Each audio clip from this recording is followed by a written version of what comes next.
የአዲስ ምዕራፍ ሰዓታችን ላይ ደርሰናል። የዛሬውን ባለ ታሪክ አይተን እንመለስ።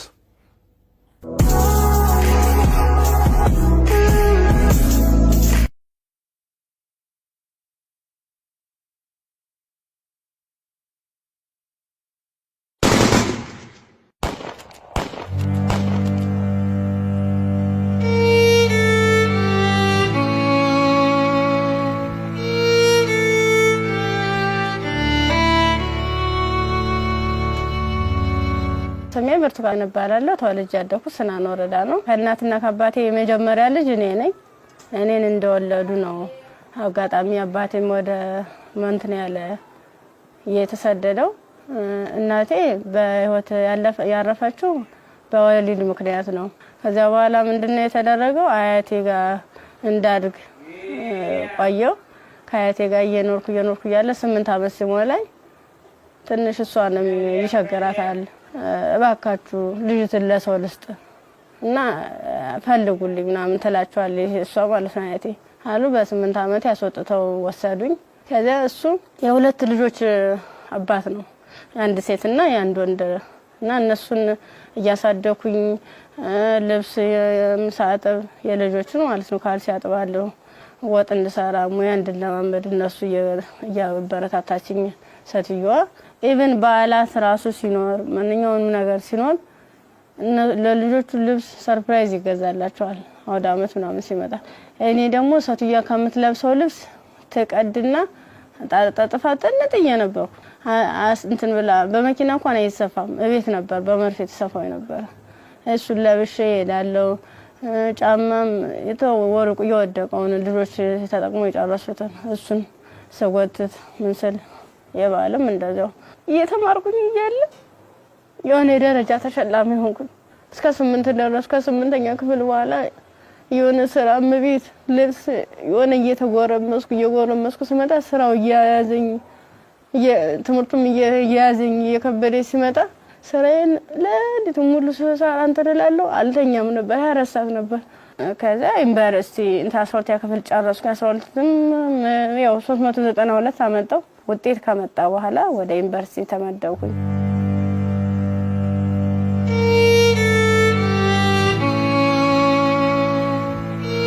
ዲፓርትመንት መረጥ በፋርማሲ ግስገባ በቃ እነሱ ራሱን ማበረታታት ጀመሩ። አይዞሽ ኢቭን ደፍተር እስክሪብቶም የሃንዳውትም ሙሉ ነገሩን እየሸፈኑልኝ ነበር እነሱ ነበሩ ቢሮ ላይ ማለት ነው። አሪፍ ውጤት ነበረኝ። ከዛ መጨረሻ ላይ ልክ 1 አመት ተማር፣ 2ኛ አመትም ተማር። 2ኛ አመት ላይ የተወሰነ ረብሻ ይከሰታል በሰዓቱ ማለት ነው። ረብሻ ሲፈጠር ምንድነው 3 ሰዓት ነው ከሌሊቱ 3 ሰዓት ላይ እኔ አጋጣሚ ከልጆች ጋር እንትን ነበርኩ፣ ላይብራሪ ነበርኩ። እኔ ወደ ውስጥ ስንመለስ ውስጥ ላይ የሆነ ሰው ሲተኩስ ከውጭ ላይ ይቀባበላሉ። ከዛ ኧረ ምንድነው በዚህ ውጡ በዚህ ወረዱ እንዲ ወንበስ በሉ እንትን ታኙ ተንበልበሉ ምናምን ይሉናል። ከዛ ልክ እየተኛን እየተሳብን እንደባብ እየተሳብን እየሄርን እያለ መጨረሻ ላይ እዚህ ጋር ግቡ በቃ እናምልጥ እንደዚህ ያለን ሰዎች ለካ ውስጥም ውጭ የሚተኩሱ የነበሩት እነሱ ናቸው።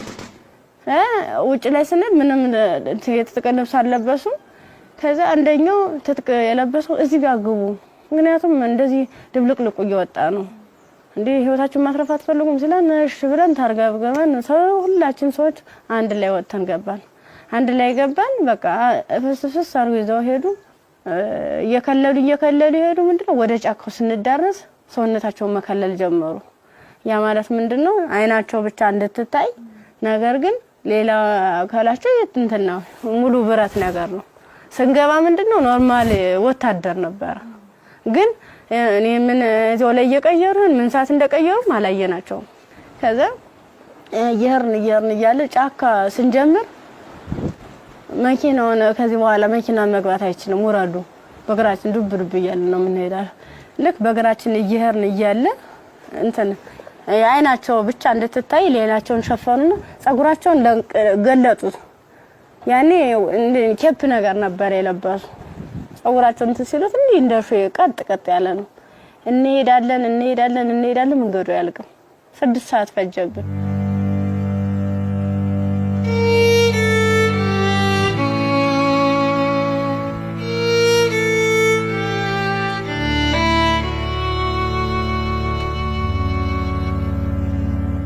መረስ አይቀርም ስንደርስ ምንም ነገር የለም ቤት የለም ምን የለም በቃ የሆነ ሜዳ ነገር አለ ትክክለኛ እንትን ማለት ነው አረንጓዴ ነገር አለ እዚህ ጋር ስፖርት ስሩ ይሄንን ስልጠና መውሰድ አለባችሁ በዚህ ነው አሁን ያመጣናችሁ ምንድነው እናንተን ፈልገናችሁ ነው በቃ ለትጥቅ ስለፈለግናችሁ ስልጠናዎችን መውሰድ አለባችሁ መማር አለባችሁ ከዛ ሳናቸው ይዋን እያደር ትንፍስ እንዳትሉ እና ዳቦ ሲሰጡ እንደ ዳቦ ነው እንደ ንስ ይያሉ ነው እንደዚህ የሚወረወሩልን ማለት ነው አይጠጉንም ሁሉ ከዛ ይወረወሩልን እያነሳን እንበላለን ያው ሆድ አይደለም ይርበናል ምን ጠጣው ውሃ ስናጣ ደግሞ በለበስነው ልብስ እየዘፈዘፍን ምንጭ ነገር እናገኛለን ወራጇ ዝም ብሎ ቆሻሻ የተገደበ ነገር እናገኛለን እሱን ልብሳችንን እንዘፈዝፍና እንዲ ለመጥለቅም ስለሚቀፍ ልብሳችንን ዘፈዝፍና ልብሳችን እየጫመቅን ነበር እንደዚህ ያንጠፈጠፍን ነበር ልብሳችን እየመጠጥን ምንጠጣ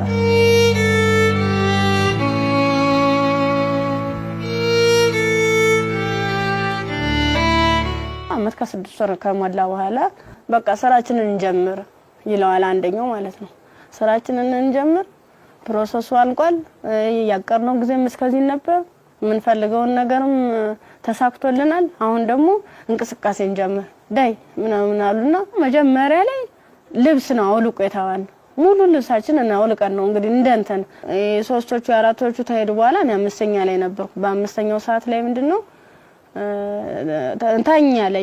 ታኛው ከተኛው በኋላ እየተካኩ ነበር ሲደፍሩ የነበሩ ማለት ነው ከዛ እየተካኩ እየደፈሩ ካደረጉ በኋላ ከደፈሩ በኋላ ምንድነው እንትን ራሴን ስስት አይ እንደዚያ ከሆነማ በዚህ ነው ስሜታችን የሚኖርልና እንደዚህ ያደርጋ ይሆነ እንደ 6 አይነት ነገር እንደ 6 ይሆናል እንደ ፌሮ እንዲ ነው ቀጥታ እንደዚህ ሲወጉ የነበረ ማለት ነው ጥቅጥቅ ካደረጉት በኋላ ስዳስ ሰው ራሱ ቁስሉ ይታወቀኝ ነበር ዘንዲታኝቼ ወድቄ ራሱ ማለት ነው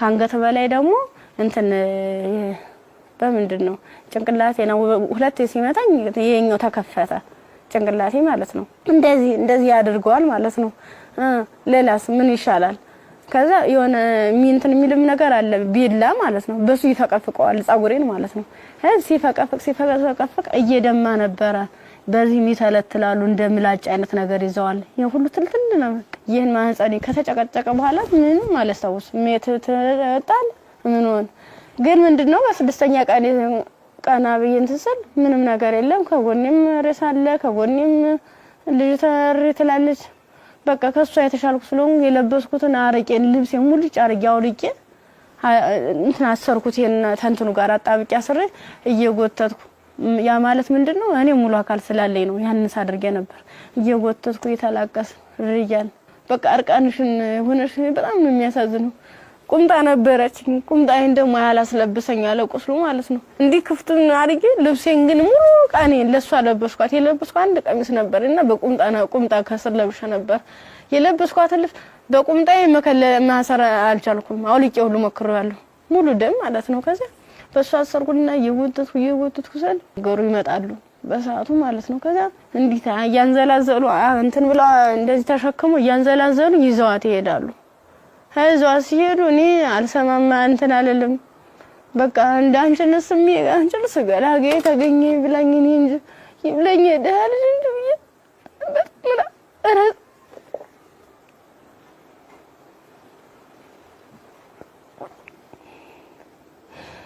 ይብለኝ እኔ እንጂ ብዬ ያርኩኝ ከዛ ያርኩኝ አላቋልኩኝ ሀገሩን እንዳልጠየቅ ምኑን ልጠይቃቸው በቃ ውስጥ የተጨነቀው መጨረሻ ላይ ጫካውን ስጨርስ ከተማ አገኘሁ ከዛ አባቴ እኔ ምን ዩኒቨርሲቲ ተማሪ ነበርኩኝና ልብሴን አጋጣሚ ልብስ ለብሼ እጅ ሌባ ወስዶብኝ ነው እስኪ እባክህ ገዛልኝ አልኩት ስለው 50 ብር ሚላ ሰናገኝ ከሱ ላይ 50 ብር ከፍሎ ልክ አንድ ጥቁር በጥቁር አይነት ነገር ነው እሷን አለበሰኝና በቃ ለንዲጅሽ ሊሊ ብሎ ዩኒቨርሲቲ ሲሄድ ቀጥታ ዳይሬክተሩ ቢሮ ነው የገባሁት። ከዚህ ቀጥታ ዳይሬክተሩ ቢሮ ስገባ ምንድነው ሙሉ ነገሩን ካየ በኋላ ህክምና ውስጥ እንደገባ ማህፀን እንዲታሸግ ከአንገት በላይ ያለው ምን እንዲታሸግ ተደረገልኝ። አሳሸገኝ እያለ በቃ ሰለቹኝ ማለት ቁስሉም ሊድን አልቻለም። እነሱም ካቅማቸው በላይ ሆነ። እኔ አማራጭ ምንድነው ዩኒቨርሲቲው ትምህርት ቤቱ ፊት ለፊት መለመን ጀመርኩኝ።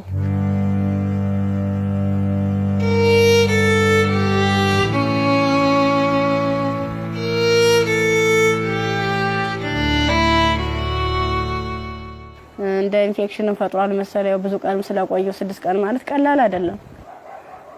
ያን እየቆራረጡ እያወጡ እያስተካከሉ እያጠሙ ሲሉ መጨረሻ የልብም ኬዝ እንዳለብኝ የታወቀም እዚያ ነው።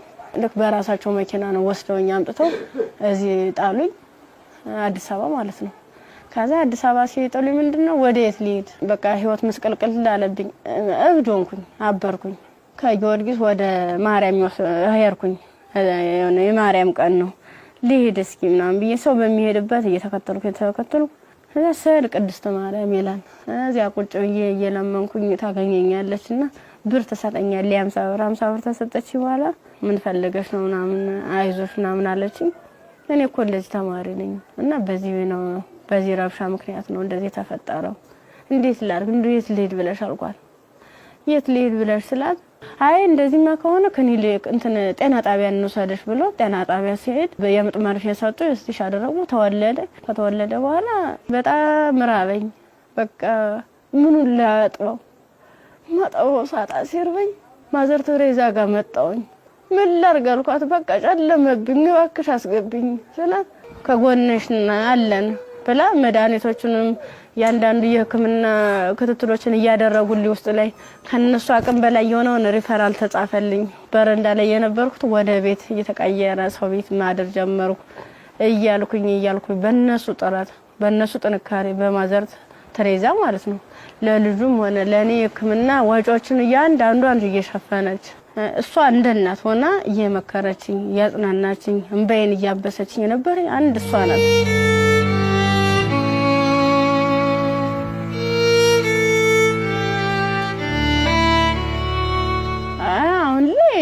በጣም ከባድ ነው። ልጁም ከፍ እያለ ሲሄድ ጡት በማጥዋት በሚችልበት ሰዓት እየደከመኝ እያመመኝ ትንፋሽ ማጠር በቃ ድክም ይለኛል። መንቀሳቀስ አልችልም ያን ያክል ማለት ነው። ብዙ መድኃኒቶችን ነው የምወስደው። የሚዋጥ መድኃኒት አለ፣ መርፌ አለ እና እነሱን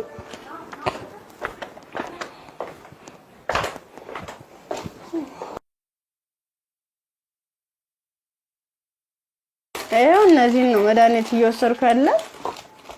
በቃ እነዚህ የሚዋጥ መድኃኒት አለኝ፣ መርፌ አለኝ።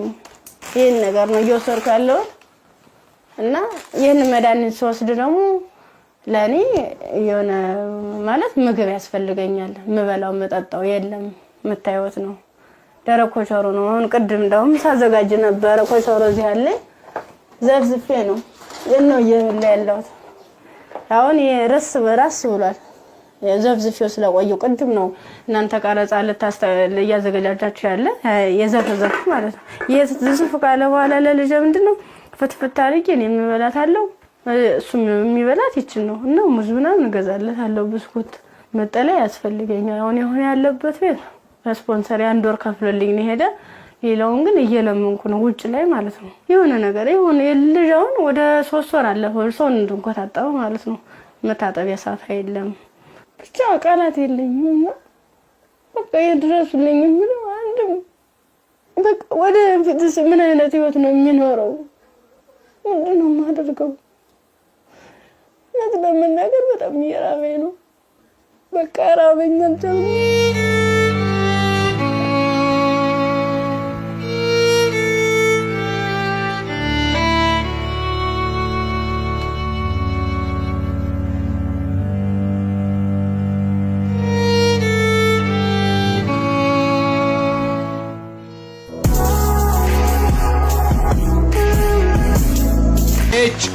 ኤች ሞተር ዘይት ለአፍሪካ መልክዓ ምድር እጅግ ተስማሚ በሆነ በጀርመን ቴክኖሎጂ በከፍተኛ ጥራት የተመረቱ ኤች ሞተር ዘይት፣ ኤች ግሪስ፣ ኤች ኢንዱስትሪያል ዘይቶች የአቅርቦት እጥረት አይታሰብም። ኦቪድ ሪል ስቴት ልማትን ራዕዩ አድርጎ እጅግ ግዙፍ በሆነ ቦታ ላይ 60,000 መኖሪያ ቤቶች የሚገነቡበት ስማርት ከተማ ለቤት ፈላጊዎች ለማስረከብ 24/7 ሌት ተቀን በመስራት ላይ ይገኛል። ራዕያችን ልማት ነው።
ኤዲሰን የኤሌክትሪክ ዕቃዎች፣ ኤዲሰን አምፖሎች፣ ማከፋፈያዎች፣ ብሬከሮች፣ ሽቦዎች፣ ኤዲሰን ስታቢላይዘሮችን ከተለያዩ የኤሌክትሪክ መደብሮች ያገኟቸዋል።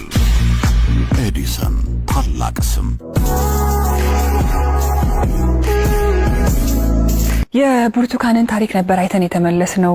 ከዚህ ቀደም ብዙ አይነት እንደዚህ አይነት ታሪኮች ተሰርተዋል። ግን ይሄ እውነት ከኢትዮጵያዊነት የወጣ ፍጹም ኢትዮጵያ ውስጥ ይሄ ነገር ሲያጋጥማል ወይ ብለን እንድናስብ ራሳችንን እንድንጠይቅ የት ነው ያለነው የቱ ጋር ደርሰናል ብለን ያየንበትም ታሪክ ነው። ብርቱካን በጣም ተስፋ የነበራት ለዓላማዋ ታግላ እዚህ ጋር የደረሰች ጎበዝ ጠንካራ ወጣት ተማሪ ነበረች። ከዛ በኋላ ግን የመጣባት ነገር የሚያሳዝን ነው። የመጣባትን ነገር መቋቋም ባልቻለችበት ሁኔታ ላይ ደግሞ ተጨማሪ ነገር ወደ ህይወቷ መጣ። ያም ልጇ ነውና ለልጇ ብርቱካን ምን ብላ ይሆን ታሪኳን የምትነግረው ብዬ ሳስብ ነበር። በጣም የሚያስጨንቅና የሚረብሽም ጭምር ነው። የሷም ህይወት ተበላሸ ስንል እንደገና ደግሞ ህፃን ልጅ ወደዚህ አምጥታለች። የዛ ህፃን ልጅ ተስፋውስ ምንድነው? ነገስ የሚመለስለት መልስ ምንድነው? ይሄ ልጅስ እንዴት አድርጎ ነው አድጎ ሀገርን የሚረከበው ብለን እንድንጠይቅ የሚያደርገንም ይመስለኛል። የብርቱካን ታሪክ በጣም ብዙ ሴቶች ላይ ያጋጥማል። ግን ደግሞ ይሄኛው የሚዘገንንና ለመስማትም ለጆሮም ለማየትም የሚቀፎ ነው ያገኘው። ያው ሰው ስትሆኚ ተፈተኛለሽ። አንዳንዴ የፈተናም አይነት አለው እንዴት ያለሽ በቃ በርግጥ ላያስችል አይሰጥም ይባላል። ግን ደግሞ አንዳንዴ ከመቻል በላይ የሚሆኑ ፈተናዎች አሉና እንደ ኢትዮጵያ እንደ ሀገር ደግሞ ስታስቡ እንደዚህ አይነት ሁኔታ የሚደረግበት ማህበረሰብ ውስጥ ነው እንደ ያለ ነው። በምን አይነት ሁኔታ ነው ህይወታችንን እየመራን ያለ ነው የሚለው ራሱ ሌላ ጥያቄ ነውና በጣም ከባድ ነው። የብርቱካን ቪዲዮንም ቁጭ ብዬ ሳየው እውነት ለመናገር አንደበት የለኝም። ከአእምሮ በላይ ነው። እጅግ በጣም የሚሰቀጥጥና የሚዘገንን ከመሆኑ ብዛት የተነሳ ጭራሽ እንደውም ፊልም ነው እንዴ አክቲንግ ነው እንዴ የሚያስብል ሁላ። ምክንያቱም ያው ብዙ ሆረር ፊልሞችን እንሰማለን፣ ግን የእውነት መሬት ላይ የወረደ እንደዚህ በዚህ ልክ የሚሰማ ነውር ሁላ አለ ወይ እስከ ማለትም ድረስ አለና ብርቱካን እንግዲህ ስቱዲዮ ውስጥ ትገኛለች። አብረን ቆመን እንቀበላለን። እንኳን ደህና መጣሽ። እንኳን ደህና መጣሽ።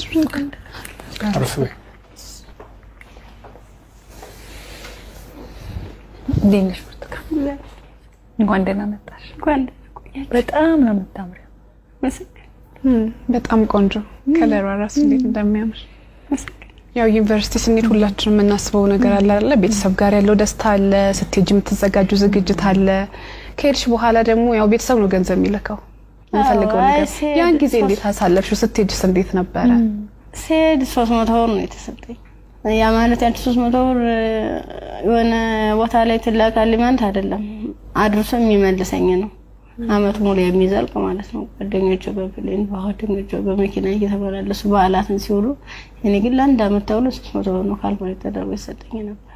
ስንት ነበር ትራንስፖርቱ? 150 ብር ነበር መሄጃው። እንደ ሴት ደግሞ ለሴት የሚያስፈልግ ነገር አለ፣ የምንቀባው አለ፣ የተፈጥሮ ጉዳይ አለ። ለዚህ ሁሉ ነገር ገንዘብ ያስፈልጋል። በምን ነበረ ያን ነገር? ጓደኞቼ የተሻለ ህይወት ነበር እንትን የሚሉ የባለሀብት ልጆች አሉ። እነሱ ነበረ የሻር እያደረጉ እያዋጡ ነገሮችን የሚሸፍኑ ኢቭን ሞዴስ ራሱ ይገዙልኝ ነበር። ጓደኞቼ ነበር ከጎን ያሉት ማለት ነው። እሺ ከዛ በኋላ ያ ሁሉ ነገር አለፈና ዩኒቨርሲቲ ገባሽ። ዩኒቨርሲቲ ገብተሽ ሁለተኛ ዓመት ተማሪ ሆነሽ ነው ይሄ ነገር ያጋጠመሽ። እንዴት ነበር እስቲ ጊዜውን አስታውሽ? ማለት በጣም ነው የሚከብድ። 3 ሰዓት ላይ ልክ ከላይ ወረ 3 ሰዓት ዘጋብኝ። መመለስ አልፈልግ እንደ ወጣሁኝና የሆነ ይሮራጣሉ ማለት ነው ሰዎች። ስንሄድ በቃ ኧረ እንደዚህ ተኩስ የተነሳ ለምን ትሄዳላችሁ? በቃ በዚህ ሄዱ ነው በዚህና እንትን በሉ እዚያ ካግቡ ምናምን ሲሉን እኛ በሰዓቱ ተኛን ተቆርቁረው ነው የመሰለን። እኛ እንደዚህ ለማትረፍ ነው ብለን ተንደርድረን ራሳቸው መኪና ገባን። የነሱ መኪና ምን እንደሆነ ረብሻ የሚፈጥሩ ሰዎች በመጡበት መኪና። አዎ ከፍተ ነው ከኋላ 1 አመት ከ6 ወር ነው እዚያ የቆየነው ጫካ ውስጥ ምንም ነገር ሳይፈጠር። አመት ከ6 ወር ምን ነበር የሚሏችሁ? ትጥቅ ነው ልንቀየራችሁ ነው ትታጠቃላችሁ፣ አለበለዚያ ያሰብነው አለ እሱ እንሰራለን አብረን ምን ይሆናል እያሉ። የት ነበርስ የምታድሩት? እዚህ ውጭ ላይ ብዙ ጊዜ ዛፍ ነበር እንዲተከልል እንትን መለ ነበር። እዛ በምትሆኑበት ጊዜ በተለይ ለሴቶች አስቸጋሪ ሁኔታ የንጽህና መጠበቂያ ማግኘት ነው። ያንንስ እንዴት ነበር የምታሳልፉት? የምን ንጽህና መጠበቂያ ነው? በቃ ዝም ብለን ስናክ ነበር የምንውለው። ከ1 አመት ከ6 ወር በኋላ ምንድነው የተፈጠረው? መጨረሻችን ላይ ሰልፍ አሳለፉን። እርቃናችንን አውልቀው ልብሳችንን ካወለቁ በኋላ ሰልፍ አስያዙ። እኔ አጋጣሚ ከ5ኛ አካባቢ ላይ ነበርኩኝ። ግንኙነት ከተደረገ በኋላ እንዴት ሲጨቀጭቁ ራሱ በፌሮ ሲወጉ አላስታውስም። ደንዝዟል ሰውነት። ምን ያህል ሰው እንደተደረገ ምን እንደተደረገ አላውቅም። በ6ኛ ቀን ስነቃ እንደ ማበላ ነው የሚፈሰው። እሷ ደግሞ አንድ አካል ስለጎደላት ምንድነው አማራጭ? የለበስኩትን ልብስ አውልቄ ለሷ ነገሮቿን አስሬ ነው ቅፋ እየወተትኩ ጀመር ጀመሩ። እንዳላዝላት አልችላትም። ከዛ አብረን ነው ምን ሄደው አንቺን እኮ ትችላለህ ስትለኝ እንዲሁ ነው ሁለት አካለ ስንኩል ማን ይቀበለናል አልኳት። ምክንያቱም ማንም ቢሆን እንደዚህ ደም እየፈሰሰ እንደዚህ ምድሩ ሁሉ ጨልሞብኝ ነገ ወዲያ የተሻለ ህይወት አገኛለሁ ብዬ ነገ ወዲያ ጥሩ ቦታ ደርሳለሁ ብዬ አሰብኩት ልጅ በቃ መጨረሻው እንደዚህ ሲያመር እንደዚህ ሲሆን በጣም ካፋኝ። በቃ ለሁሉም ማለት ነገ ወዲያ እንዴት ነው የምሆነው? ምንድነው ማድረግስ የምችለው? በምን አይነት መልኩ ነው ህይወቴንስ መጠገን የምችለው? አይዞሽ የሚለኝስ ማንኛው ሰው ነው? በቃ አለው እንደዚህ። መጨረሻ ላይ ምንድነው ጎዳና ተዳዳሪ የሆንኩት? ጎዳና ነው ወድቄ በቃ እኔ እንጂ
አንዳንድ ታሪኮች ለመስማትም በጣም እጅግ በጣም ይከብዳሉ።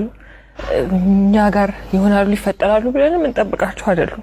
ሴት ሆኖ ለመስማት ይከብዳል፣ ሰውም ሆኖ ለመስማት እንደዚህ አይነት ታሪክ ይከብዳል። ያው ከመሞት መኖር ይሻላል ይባል የለ። እግዚአብሔር አንቺን በዚህ ፈተና ውስጥ አሳልፎ ዛሬ ላይ ሲያደርስሽ ምክንያት የለውም ማለት አንችልም። በፈጣሪ ስራ ማንገባም፣ ግን በጣም ጠንካራ ነሽ። እኔ በዚህ ሁሉ ችግር ውስጥ ያየሁት ያንቺን የመንፈስ ጥንካሬ ነው። አሁን ላይ ልጅ አለሽ። ልጅሽን ስታዩ ምን ይሰማሻል? ከፋኛል በጣም። ምክንያቱም እሱ ባይኖር ያን ያህል እንትን አይደለም ነበር ማለት ልጅ ስትይዥ ከባድ ነው። ለልጅ ስትይ እያልሽ የሆነ ትታሰሪያለሽ። ልጅ ነው እንጂ ራሴ አትይም።